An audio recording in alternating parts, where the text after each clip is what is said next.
Good day everyone. Today we plan to talk about golden ratio and see some models regarding that. Now, golden ratio is closely connected with what we talked about last, that was Fibonacci sequence. Now, the Fibonacci sequence, as we know, was 1, 1, 2, 3, 5, 8, 13, 21 and so on. And what we have to do now is take the ratio of two consecutive terms, the first one by the ratio of the first one with the previous one. So like 13 upon 8, 21 upon 13, they will all be different naturally, but they will be very close to each other, and as you go farther away, they will get closer and closer. The ratio will get almost the same, and ultimately if you take a very big n and take fn and fn minus 1, that means say 100 term or 112 term or so, and the previous one, and it will be very close to 1.6108 and some few digits. Now this limit of two consecutive Fibonacci numbers is the golden ratio. Now golden ratio is a very special thing which we are going to talk about now, but we talked about this first because it is closely connected with golden Fibonacci sequence. Now actually geometrically it's a ratio. You take a line segment AB and you want to have a section by the point P in a particular ratio. That particular ratio which we are going to take now will be called the golden ratio. It is such, now P will not be the midpoint, it has to be somewhere else, otherwise this won't work. So this P we take such that AP is greater than PB, and then this ratio AP upon PB will be called the golden ratio if it is equal to, AP is larger, so we take the whole AB upon AP. Now if this ratio AP upon PB is such that this is satisfied, AP upon PB equal to AB upon AP, then we say that this is the golden ratio. P divides AB in the golden ratio. There is a special construction for it, we are not going to take it. We are going to talk only about the models. Now, this golden ratio has very special appeal in many ways. For example, if you take any rectangle, then there will be different types of rectangles you can have. This is one rectangle, this is another rectangle, this is one rectangle, this is another rectangle, this is another rectangle. All these are rectangles, but those rectangles which appeal to the eye, they turn out to be such that their sides are in the golden ratio. That is one thing, and so it is used very much in architecture also. Now, besides this, if you have a rectangle whose sides are in the golden ratio, it is called a golden rectangle. And this is a golden rectangle which I have here. This is also a golden rectangle. Now, these golden rectangles have very specific properties. Before we go to the golden rectangle, in geometry, if we take a regular pentagon, then the ratio of the diagonal upon the ratio of a side, all the sides are equal, then the ratio of D diagonal upon a side is always a golden ratio. And this is very useful in many ways, starting from how to construct a regular pentagon. Well, okay. Now, we shall also see a golden rectangle we have seen already. Now, we want to talk about this is a golden rectangle.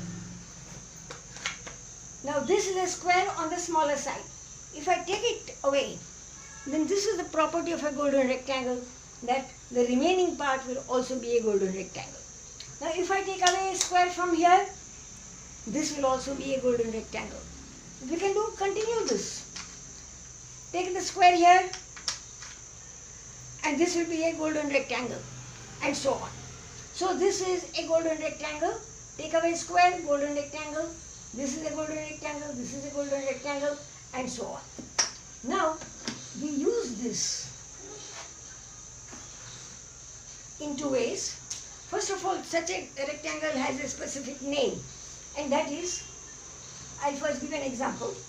Here is a circle. Now I want to add some shape to it in such a way that what we get ultimately is again a shape which is similar to this. It is very clear that we should take this. Take a concentric circle and take the annular part. Add this annular part to this circle which we already had, and we get a big circle which is similar, because this upon this will always be the same. So it will be similar to the given circle. Same thing, if you take a square and add to it this much portion, again you get a square, and you know the sides are going to be proportional. So such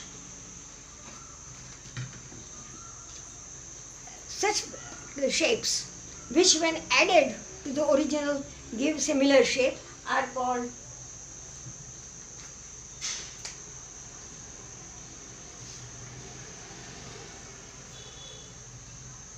gnomon.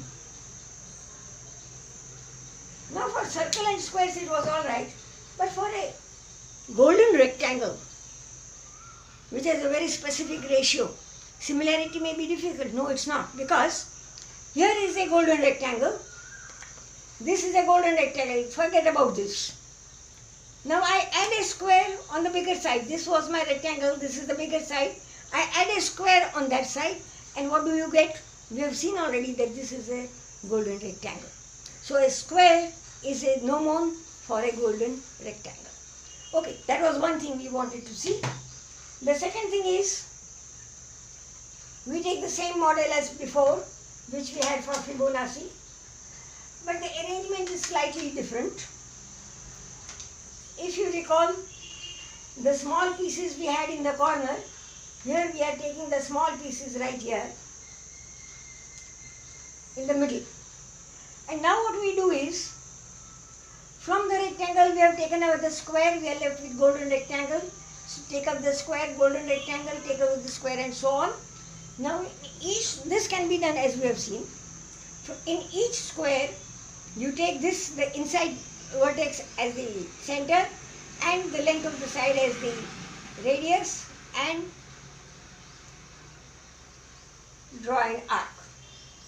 Same thing, inside vertex as the center,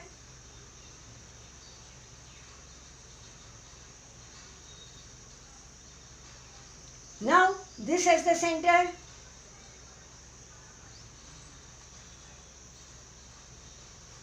then this as the center, again here center, and we continue this, and you will see that what we end up with is a spiral. Now we have very few in here. If we had a big one, we would have had many inside, and it would have gone right way. Now this is called a golden spiral, which we have got with the help of a golden rectangle. So this is also a very beautiful curve seen quite often. Okay, and now finally, something that we would least imagine. Here is an icosahedron. We talked about it long back. It has 20 faces. At each vertex there are 5 top, 5 bottom, and 10 in the middle.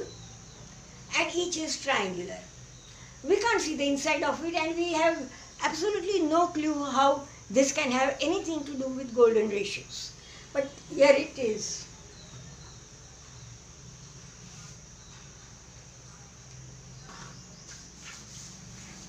Now this is a golden rectangle. We start with a golden rectangle, and We take 3 such rectangles. Take another golden rectangle and put it like this. So this will be one golden rectangle, this will be another golden rectangle, and the third golden rectangle we put like this. All at right angles. So the third will go all the way here, and as you can see it will look like this. This is one golden rectangle. This is one golden rectangle, all this, vertical one.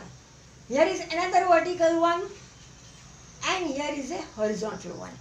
There are 3 golden rectangles placed mutually perpendicular to each other, and now there are 12 vertices because 4 rectangles have 3 rectangles.